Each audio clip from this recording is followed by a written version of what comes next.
constante de apoyo aquí en este espacio Libre como el Viento. Gracias, Ramiro Ávila, por el respaldo económico. Gracias por apoyar este espacio Libre como el Viento. Gracias a Marian Martínez. En fin, gracias a todas las personas. Ahora sí, mi querido Paco, mi querido Jaime, vamos cerrando en esta última vuelta. ¿Con qué cierras tú, Jaime? Pues yo quisiera cerrar, si me lo permites, precisamente a partir de esta última reflexión tuya, que yo creo que es importante y de la que muy pocos hablan, ¿no?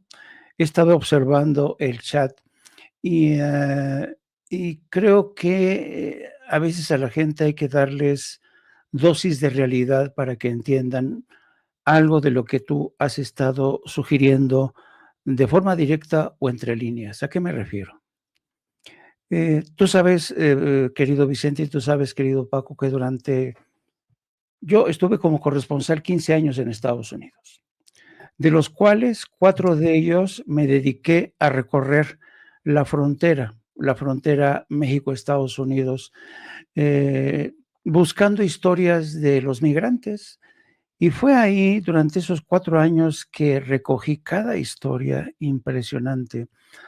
Yo desde entonces aprendí a respetar a los migrantes porque todos y cada uno de ellos son protagonistas de una odisea increíble. Pasan por situaciones horribles, muertes, separaciones de familia, destierros, desentrañamiento familiar.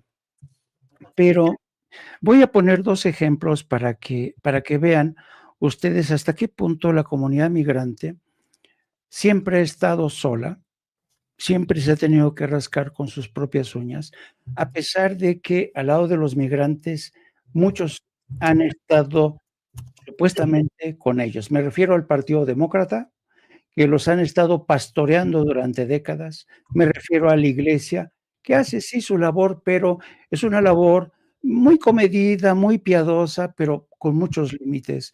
Me refiero sobre todo a los medios de comunicación hispanos, que muchas veces a la hora de la verdad los dejan en la estacada. Voy a poner un ejemplo que yo viví como corresponsal en Los Ángeles. Eran las primeras grandes marchas, pero eran unas marchas impresionantes en las que yo participé. Y me acuerdo muchísimo que los medios en México le daban una cobertura impresionante, ¿no? Como los medios de comunicación hispanos se solidarizaban, Univisión, Telemundo, transmisiones en directo, se iban a los titulares, ¿no? Y claro, el movimiento migrante llegó a cobrar tal fuerza política que comenzó a preocupar al poder político y sobre todo al poder económico. Después de ver esas marchas, la segunda fase de esa campaña a favor de los derechos de los migrantes era el boicot económico. Y pasó una cosa muy interesante. Después de pasar de la marcha política en la que todos los medios se solidarizaron, cuando pasaron al boicot económico, ¿saben qué ocurrió? Todos los medios, Univisión, Telemundo, todos los medios que acompañaban se quedaron callados y lo que es más, empezaron a criticar el boicot económico. ¿Por qué? Porque Univisión, Telemundo se dieron cuenta que no podían pelearse con los patrocinadores de sus tiempos. Es decir, todas las ventajas que tuvieron en la primera fase estas marchas se transformaron en desventajas. Los medios de comunicación abandonaron a los migrantes en esta lucha.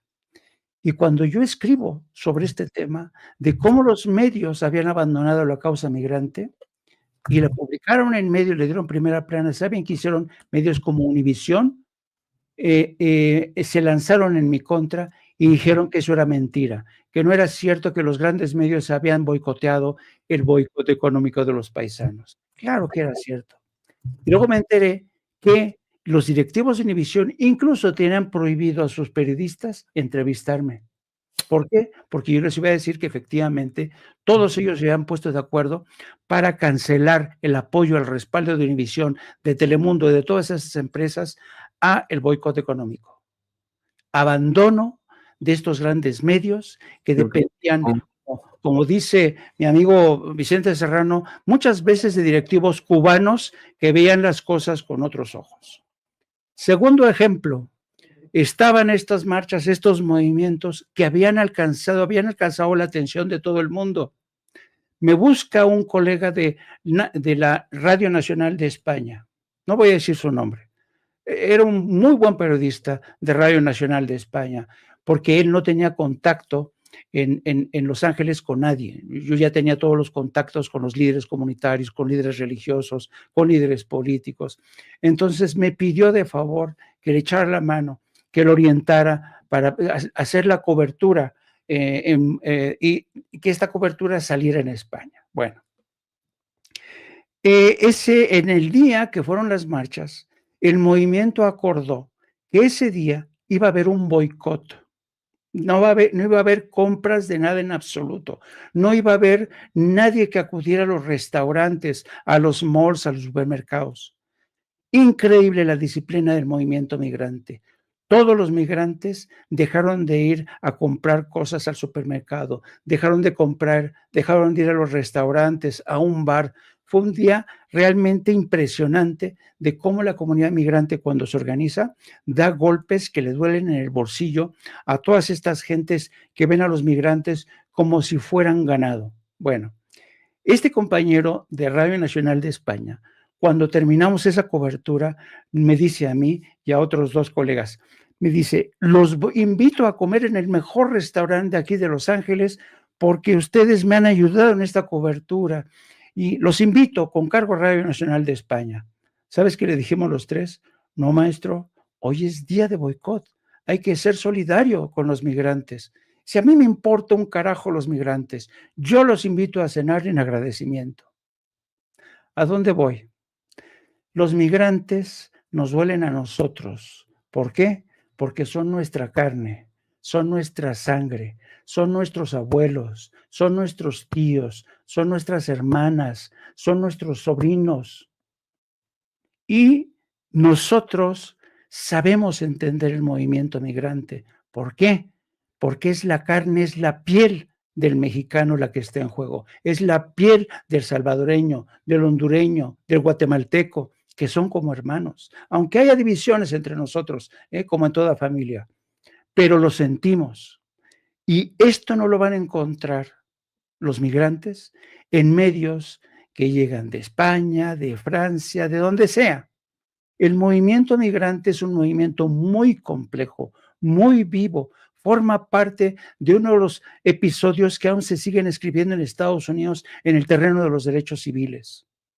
Qué triste, ¿no? Que en Estados Unidos los migrantes latinos, hispanos, sigan siendo el último grupo que sigue ahí batallando para que se les reconozcan sus derechos civiles. Es triste, es lamentable. Así es que yo creo que de verdad no es porque Vicente aquí quiera decir, no, nosotros somos los únicos. No, nosotros somos los que sí sentimos en la piel lo que le está pasando a nuestros hermanos. Eso es lo que queremos decir. Por eso yo creo que tienen que apoyar a medios independientes, que se la han jugado, que han marchado con ustedes, que procuran entender el movimiento, no papanatas idiotas como el reportero de Televisa, el funcionario de Televisa diciendo que porque hay mucha gente que odia a los migrantes desde México.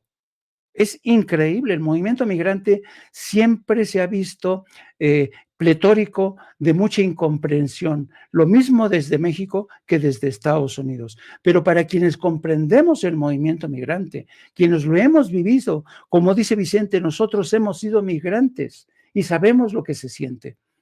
Así es que yo creo que sí, tienen que poner atención, tienen que saber quiénes han estado a lo largo del tiempo a su lado, quiénes los están traicionando desde los partidos políticos, desde los medios de comunicación, los han dejado ensartados.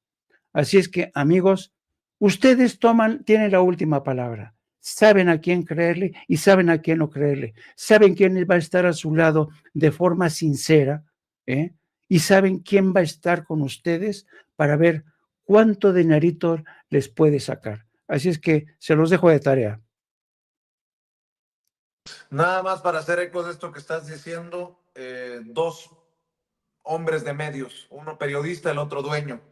Ricardo Salinas Pliego, recomendación para los comunistas a los que tanto les gusta Estados Unidos para ir de compras, vacacionar, vivir o mandar a sus hijos a estudiar. No le jueguen al vivo porque los van a dejar sin visa.